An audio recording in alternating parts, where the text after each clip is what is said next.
I'm joined by Lord Hesketh, a former cabinet minister in both Margaret Thatcher's and John Major's governments, and he's just become the most high-profile defector from David Cameron's Conservative Party, joining UKIP, the UK Independence Party. Lord Hesketh, thanks for speaking to RT. Now, you've been a member of the Tory party all your adult life. Why jump ship now? Well, it's been a long process, and I think the simple summation is this. Every government that we have had, with the exception of Margaret Thatcher, has essentially allowed itself to be bamboozled by its civil service into avoiding having a serious discussion with the Europeans about sorting out the problem. And I'm afraid that has now happened with this government. There's no point listening to a lot of people telling you what they believe in when they fail to carry it out in government. And so the only party which actually recognises that you cannot deal with the Europeans have no desire to negotiate. Europe, or the EU, is a new kind of religion. It is run by people who pay far lower taxes than anyone else in Europe and have their children educated free of charge in a circle, I believe, of 14 private schools around Brussels, and a European Parliament which most of the members have paid about 3 or 4 times as much money as they would ever earn in any other job that you or I might have to do in life. And the system is essentially corrupt, and it is unchangeable. And therefore, I've joined a party which believes in 2 things. One is telling people the truth and sticking with it when we achieve office, which eventually we will, because the public are absolutely fed up to the back teeth with mainstream politicians mouthing happiness, hopes and promises and delivering absolutely nothing but the opposite. David Cameron has said that there will be a referendum on Britain's position in the EU, and he wants to repatriate powers to Britain. Do you not believe him then? Do you not think he's true to his word? Well, he's already lied once, which was over promising a referendum after the election and then saying, oh, well, because Lisbon's been signed, it doesn't make any sense anymore. Well, the fact of the matter is I don't believe him.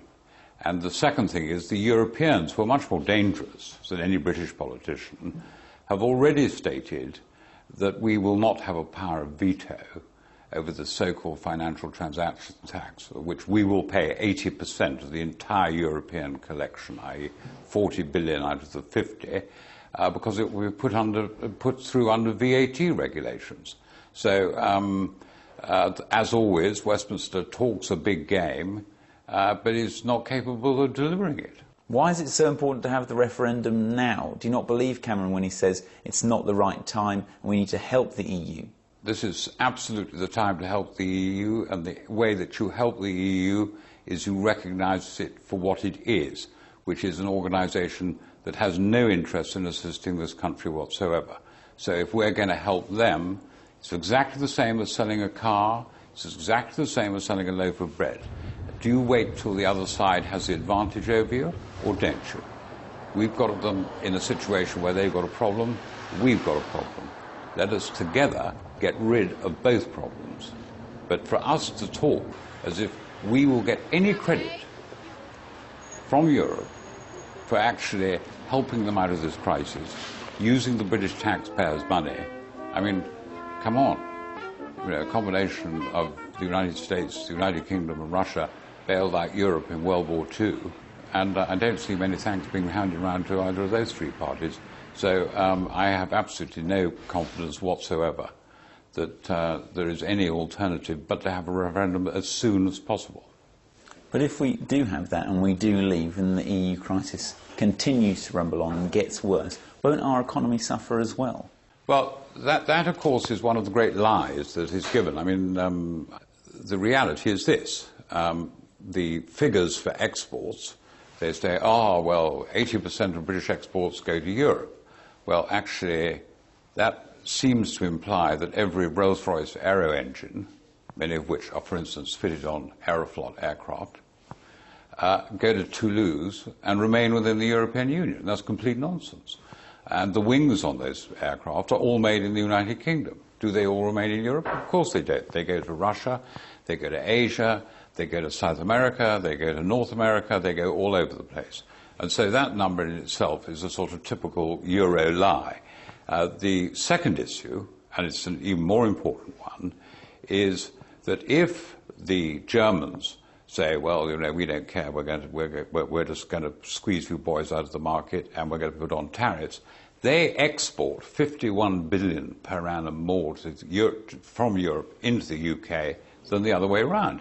Now, we have a very viable industry here. We've got a fantastic car industry, and if the Deutschmark soars through the roof, people will just be switching straight out of Mercedes-Benz, BMW, Audi, or whatever, and buying Jaguars, Discoveries, Range Rovers, Nissans, you name it, Toyotas, made in Derby. So I think it's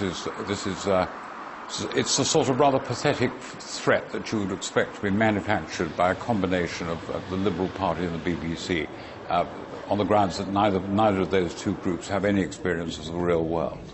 The EU bailout that's just been agreed, with the extra firepower and the banks agreeing to halve Greece's debt, is this really the shot the EU needs, or is it just another Band-Aid? It's a Band-Aid. It's a Band-Aid because the real number is 3 trillion, maybe 4 trillion. And secondly, the markets are looking for detail, and there is no detail. There never has been any detail. There was no detail in July. There was no detail last year. And there will be no detail this time, and this deal will fall apart. And the markets will make that happen because the markets don't like being lied to, and as usual, they are being lied to. Let's just say, what if it does work, okay? What if the EU recovers and Britain's not part of it? What if they leave? What do we stand to lose?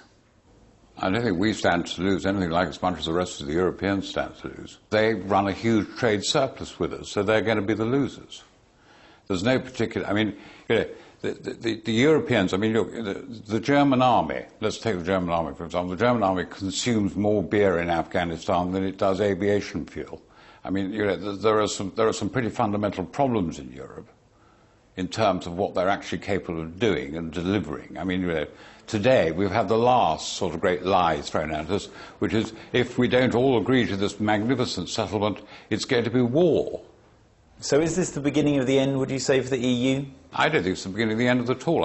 I think maybe the beginning of a new beginning, which will be based on fact rather than fiction. Because the problem at the moment is the EU is based on fiction, because it doesn't have political reality. The whole problem about this crisis is it was created by the Europeans themselves because you could not have a single currency without a political union.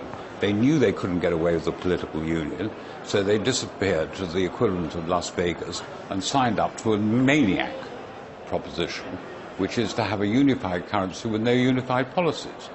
The result is you have a situation, and you want to take, forget trillions, forget billions, forget hundreds of millions. Look at the reality.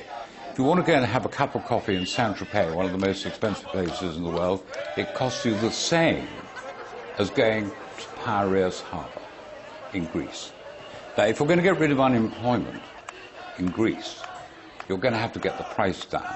And as long as everything is priced in euros, that will never be possible to happen. Therefore, the best thing, if I was a Greek, I would be dying to get a drachma, to get out of this. Because what happens? They're still in the Eurozone. So that French banks take a haircut. But they're still stuck with the euro. And of course, everyone prices. You see, to give you an example, before the Eurozone, a car manufacturer in Europe would have a different pricing structure for cars that were sold in Greece, the cars were sold in Turkey, cars that were sold in Italy, southern Italy, northern Italy, the UK, parts of southern England, northern England, Wales, Ireland, wherever, because the markets would take, there was a level of individual pricing. Now, the moment the Eurozone came in and the single market came in, what then happened was you couldn't actually do that any longer. So the result was that there was an automatic explosion of inflation, particularly in a country like Greece, which produces practically nothing domestically in the capital goods market. So the result was that the costs went up on a progressively higher scale than elsewhere in Germany. That's why Northern Europe has been the winner out of the Eurozone, and Southern Europe has been basically impoverished by it. Lord Hesketh, thank you. Thank you very much.